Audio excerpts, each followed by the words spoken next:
চট্টগ্রামের সুনামধন্য শিল্প প্রতিষ্ঠান ইস্পাহানি লিমিটেডের একটি অঙ্গ প্রতিষ্ঠান Chittagong jute manufacturing company limited এর ৫ একর সম্পত্তি নিয়ে ভয়াবহ জালিয়াতি ও দুর্নীতির অভিযোগ উঠেছে। বাংলাদেশ সরকারের অধীনস্থ বাংলাদেশ জুট মিলস কর্পোরেশন নিবন্ধিত এই রাষ্ট্রায়ত্ত প্রতিষ্ঠানের জমি উন্মুক্ত দরপত্রের মাধ্যমে ক্রয় করা হলেও জাল খতিয়ান সৃষ্টি, ভুয়া বোর্ড রেজুলেশন এবং ঘুষের মাধ্যমে তদন্ত প্রতিবেদন পাল্টে দেওয়ার চেষ্টার অভিযোগে চাঞ্চল্য সৃষ্টি হয়েছে। দুদকের অভিযোগ অনুযায়ী ইস্পাহানি গ্রুপের দুই পরিচালক মির্জা সালমান ইস্পাহানি ও মির্জা সাকির ইস্পাহানি পাশাপাশি নাসিরাবাদ প্রপার্টিজ লিমিটেডের কয়েকজন কর্মকর্তা এই জালিয়াতির সঙ্গে জড়িত রয়েছে। অন্যদিকে তদন্তের নামে ঘুষ দাবির অভিযোগে পিবিআই এক পুলিশ পরিদর্শকও কাঠগড়ায় দাঁড়িয়েছেন। সালমান ইস্পাহানি, সাগর ইস্পাহানি ওরা দুইজনের ফরওয়ার্ড করছে। ওর বাপের জায়গা বেশি আমার কাছে, ওর বাপের জায়গা বেশি পুরো তো জাল ফাট ইতারা হইলে মানে কোর্ট কিনিব, পুলিশ কিনিব, বেগিন কিনিব তারা। ভুক্তভোগী পরিবারের দাবি, উন্মুক্ত নিলামের মাধ্যমে রাষ্ট্রায়ত্ত প্রতিষ্ঠানের কাছ থেকে বৈধভাবে জমি কেনার পর দখল বুঝে নিতে গেলে শুরু হয় একের পর এক আইনি হয়রানি। ইস্পাহানি লিমিটেড পরিচালনা পর্ষদের চেয়ারম্যান ও বোর্ড সদস্যদের যোগসাজশে 2002 সালে নাসিরাবাদ প্রপার্টিজ একটি দেওয়ানি মামলা দায়ের করে একতরফা নিষেধাজ্ঞা নেয়। তবে 2005 সালে আদালত দোতরফা শুনানি শেষে মামলাটি খারিজ করে দেন। 2001 সালে আমরা এই জায়গাটা আমার নামে, আমার ফাদার সর্বোচ্চ দরদাতা হিসাবে নিলামে আমার নামে বিট হয়ে আমার নামে ক্রয় করছে। ইস্পাহানি লিমিটেডের চেয়ারম্যান সালমান ইস্পাহানি, শাকের ইস্পাহানি এবং তাদের স্টাফ যারা জিএম আছে, হুমায়ুন আহমেদ আছে, তারপরে বিভিন্ন লোকজন আছে যেগুলা মাধ্যমে আমাদেরকে হয়রানি করতেছে, মামলা করতেছে। এতে ক্ষিপ্ত হয়ে জালিয়াত চক্রটি হাজী নুরুল ইসলাম ও তার সন্তান ও ম্যানেজারের বিরুদ্ধে একাধিক হয়রানিমূলক মামলা দায়ের করেন। অভিযোগ রয়েছে প্রবাসে থাকা সন্তান ও এমনকি নাবালক সন্তানকেও সাবালক দেখিয়ে মামলা আসামি করা হয়।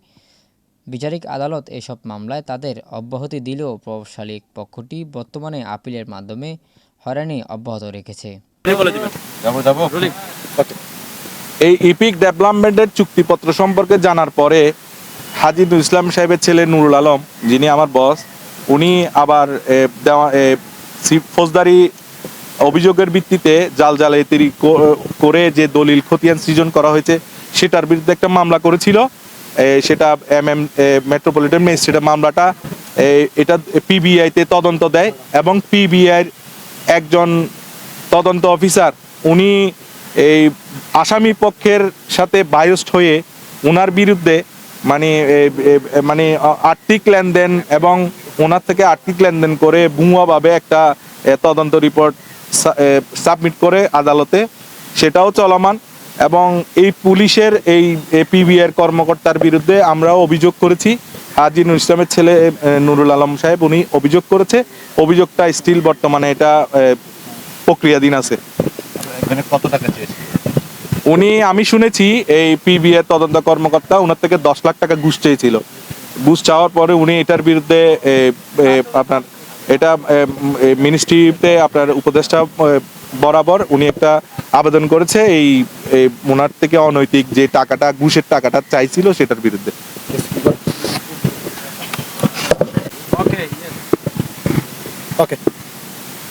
আমি হাজী নুরুল ইসলাম সাহেবের এই জায়গার মালিকের ব্যবস্থাপনা পরিচালক হিসেবে দায়িত্বরত আছি। উনি 2001 সালে ইস্পাহানির এই অঙ্গ প্রতিষ্ঠান চিটাগং জুট থেকে এই জায়গাটা কিনছে। কেনার পর থেকে স্টিল আজকে 2026 কেনার পর থেকে ওনাকে দেওয়ানি মামলা, ফৌজদারি মামলা এগুলা দিয়ে হয়রানি করতেছে। এবং 2005 সালে ওনার যে জাকির হোসেন রোড সংলগ্ন যে জায়গা ছিল সেখান থেকেও ওনার নাবালক ছেলে এবং তাদের বিরুদ্ধে বিভিন্ন মামলা মোকদ্দমা দিয়ে হয়রানি করতেছে। এবং 2003 সালে একটা ভুয়া একটা জালিয়াতি করে একটা বিএস খতিয়ান করে 2014 সালে এসে আবার একই জায়গা হাজী নুরুল ইসলাম সাহেবকে যে জায়গাটা বিক্রি করছে সেম জায়গা আবার উনি একই জায়গা আরেকটা কোম্পানি ইপিক ডেভেলপমেন্ট কোম্পানির সাথে প্রতারণা করে বোর্ডের ওদের রেজুলেশন জালিয়াতি করে এই মির্জা শাকির ইস্পাহানি, মির্জা সালমান ইস্পাহানি, ওনাদের ইস্পাহানির চেয়ারম্যানরা মিলে একটা জালিয়াতি করে ইপিকের সাথে এক ধরনের প্রতারণা করলো, ওনাদেরকে ডেভেলপমেন্ট চুক্তি করলো। পরবর্তীতে ইপিক জানতে পেরে এখানে মামলা মোকদ্দমা আছে, ওনারাও ওদের বিরুদ্ধে আরেকটা আপনার সিভিল কোর্টে মামলা করলো, সালিসি মামলা বর্তমানে চলমান আছে। এই 2001 সাল থেকে 2026 পর্যন্ত এই ইস্পাহানি অঙ্গ প্রতিষ্ঠান বা ইস্পাহানি গ্রুপ নুরুল ইসলাম সাহেবের এবং ওনার ফ্যামিলিদের সাথে এই প্রতারণামূলকভাবে এই জায়গাটা বিক্রি করে হয়রানি করতেছে। আমরা এর একটা বিচার চাই, সেটা সবার কাছে উপস্থাপন হওয়া দরকার আছে।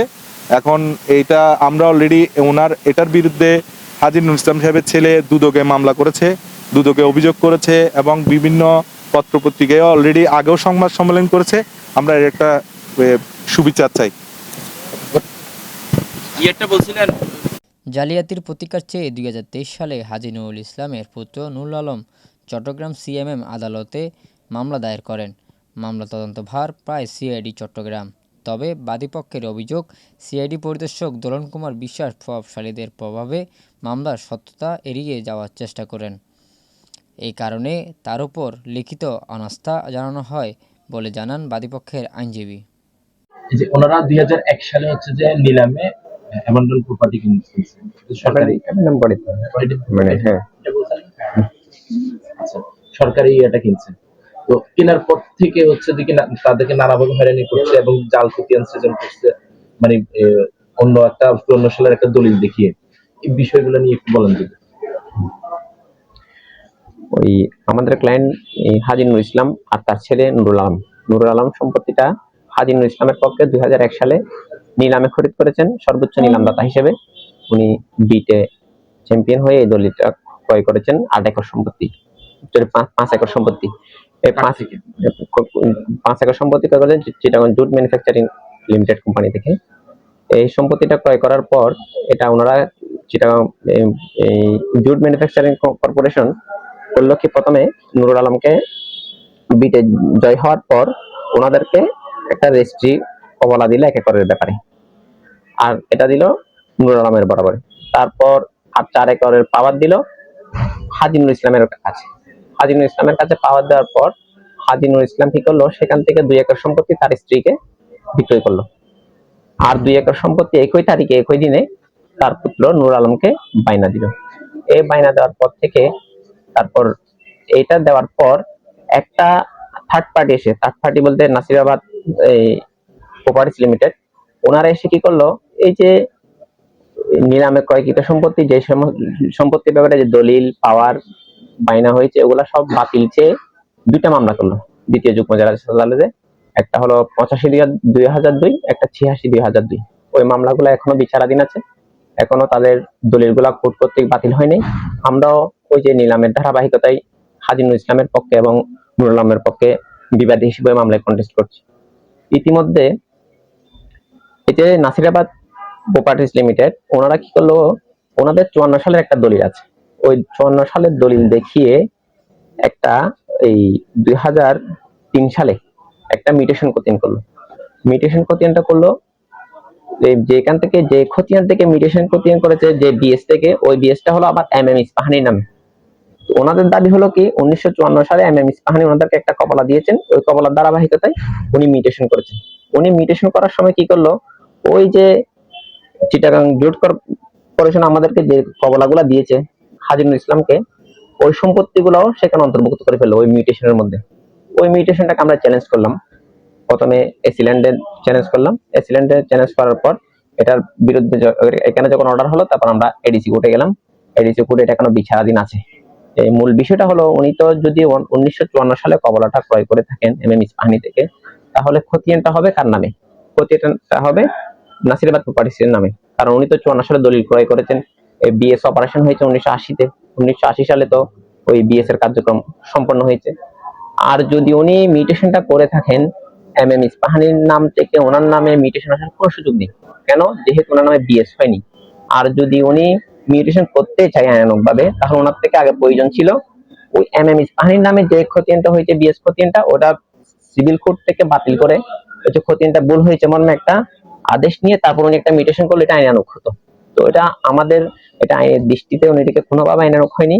এই যে এটা এবার এটা করে ওনারা থেমে থাকেননি, ওনারা কি করলো এবার ওই মিউটেশন কোটিনের অণু বলে, যেটা আমাদের ভাষ্যমতে বেআইনিভাবে মিউটেশন করেছে, ওই মিউটেশন অণু বলে এপিক প্রপার্টিস নামক একটা ডেভেলপার কোম্পানি ওনারা আবার একটা পাওয়ার দিল, একটা আমুক্তার দিল, আর একটা চুক্তি দিল যেখানে এই ডেভেলপমেন্টের জন্য।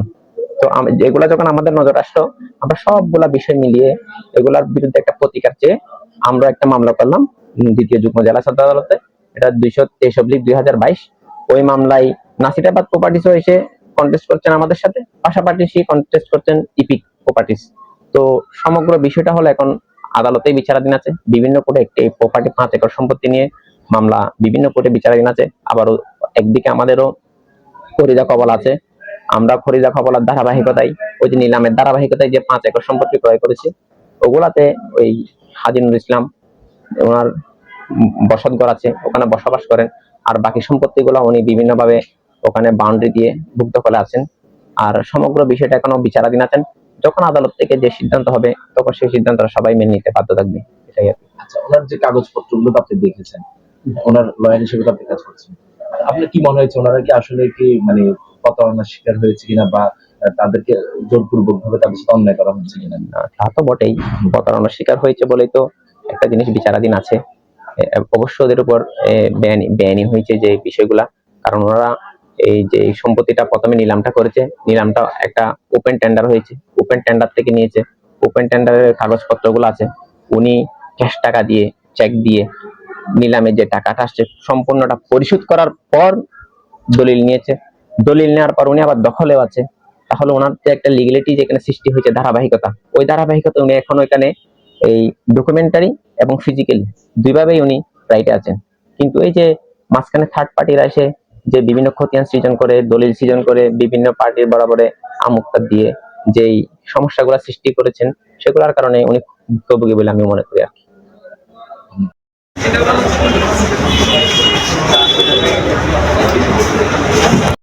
এই সময় মামলাটি পিবিআইতে স্থানান্তরিত হলেও পরিস্থিতির উন্নতি হয়নি।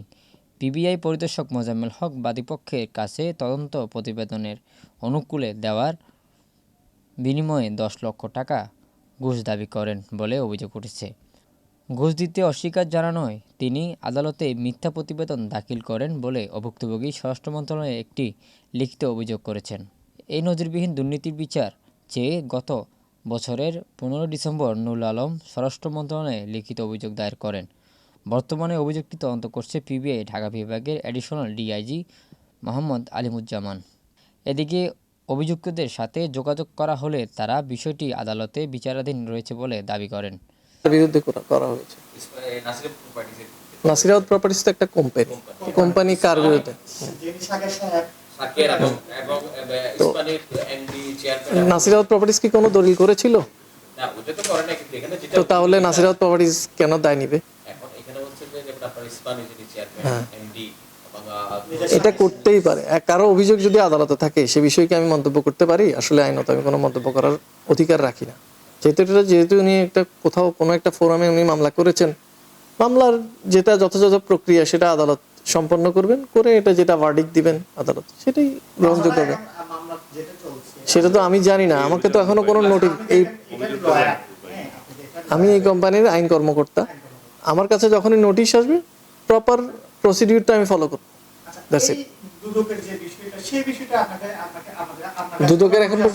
দুদকের এখন পর্যন্ত কোনো নোটিশ বা কোনো কিছু আমার কাছে আসেনি।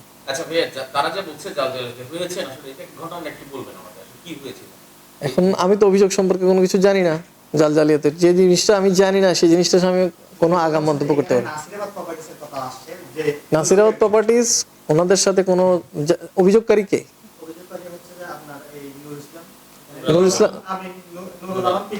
নুরুল আলমের সাথে নাসিরাবাদ প্রপার্টিসের কোনো প্রকার দলিল সম্পাদন হয় নাই। অদ্যাবধি এখন পর্যন্ত কোনো প্রকার দলিল সম্পাদন হয় না। যদি কোনো দলিল সম্পাদন হয়ে থাকে আমার কাছে রেফারেন্সটা নিয়ে আসবেন, আমি দেখব।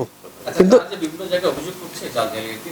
তাদের অধিকার আছে অভিযোগ করার, ওনারা অভিযোগ করবেন, প্রয়োজনে নোটিশ আসবে, নোটিশ আসলে আমি এটা ফলো আপ করবো।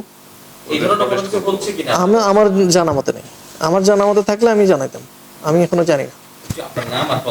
আমার নাম তানভীর জাহান চৌধুরী, আমি এই কোম্পানির আইন কর্মকর্তা হিসেবে কর্মরত আছি। আচ্ছা, আরেকটা বিষয় হচ্ছে যে মানে যে বিষয়টা আসলে মূলত এখানে উল্লেখ করা হয়েছে মানে 54 সালের দলিল যে বিষয়টা আসলে এই এই বিষয়টা আমার জানা নাই, আমি এই বিষয়টা আমার জানা নাই। এই বিষয়টা উনি যেহেতু কোনো একটা ফোরামে, আপনি যে লয়ার আপনি 54 সালের আমি এই বিষয়টা যেহেতু আমার কাছে কোনো নোটিশ আসে না, এই বিষয়ে আমি কোনো মন্তব্য করব না। আমার কাছে নোটিশ আসতে হবে, নোটিশ আসলে আমি যথাযথ প্রক্রিয়া জবাব দেব। আমি ওই ধরনের কোনো আগাম কোনো অ্যান্টিসিপেট করে কোনো কিছু বলতে পারবো না। আমার কাছে কাগজপত্র আসতে হবে, তারপর আমি উত্তর দেব। That's it. যে বিষয়ে আমার কাছে কোনো নোটিশ আসে নেই, সে বিষয়ে আমি কোনো আগাম মন্তব্য করার সুযোগ রাখি না, কোনো আমি মন্তব্য করার অধিকার রাখি না। আদালতে যদি কোনো কিছু বিচারাধীন থাকে, সে বিষয়ে আসলে কোনো গণমাধ্যমে কোনো মন্তব্য করার কোনো আসলে আইনগত প্রক্রিয়া নাই। আদালতে যেহেতু যদি কোনো বিষয় চলমান থাকে, আমার কাছে নোটিশ আসবে, নোটিশ আসলে আমরা যথাযথভাবে এটা প্রপারলি এটা কমপ্লাই করব। রাষ্ট্রায়ত্ত প্রতিষ্ঠানের জমি উন্মুক্ত নিলামে কিনেও আজ প্রকৃত মালিককে ধারে ধারে ঘুরতে হচ্ছে। প্রভাবশালী ব্যবসায়ীদের গোষ্ঠী ও কিছু তদন্ত কর্মকর্তার বিরুদ্ধে ওঠা এমন গুরুতর অভিযোগের সুষ্ঠু তদন্ত ও হবে সচেতন মহলের প্রশ্ন।